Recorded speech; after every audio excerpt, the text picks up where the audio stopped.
Voici la composition probable pour les 3 prochains matchs.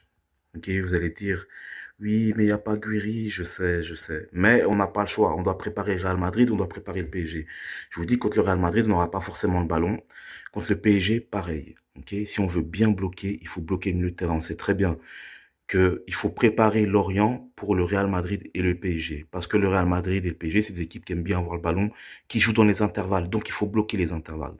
Ok, donc comme vous avez pu voir, on défend soit en 4-4-2, soit en 6-3-1. Je vais m'expliquer pourquoi.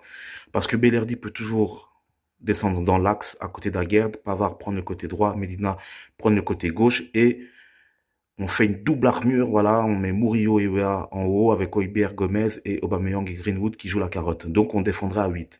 Voilà, c'est comme ça que je vois les choses. Ça peut être soit un 6-3-1, c'est-à-dire Bellerdi qui descend à côté d'Aguerd et on met Murillo à côté de Medina et Weah à côté de Pavard.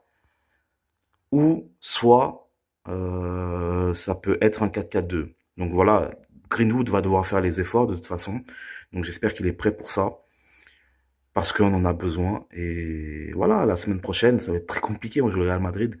On veut pas se faire prendre un 4-5-0. Non. On veut aller chercher un résultat. Moi, sur les 3 matchs, moi, je veux un match nul au Real Madrid. Ça ferait plaisir.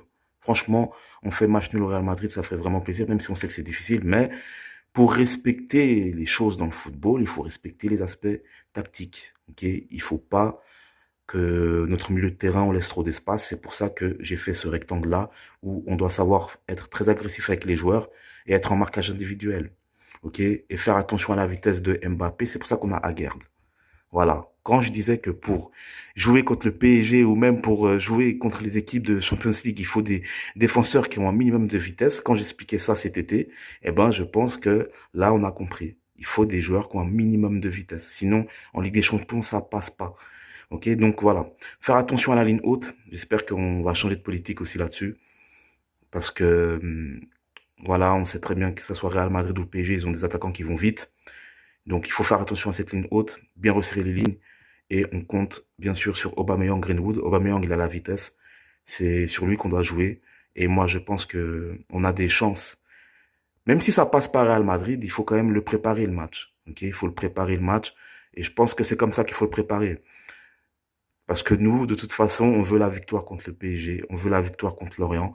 Mais contre Real Madrid, si on fait match nul, ça peut être très bien. Après, si on perd avec la manière et on a respecté les consignes, je pense que c'est le plus important dans le football. Allez l'OM, Forza OM.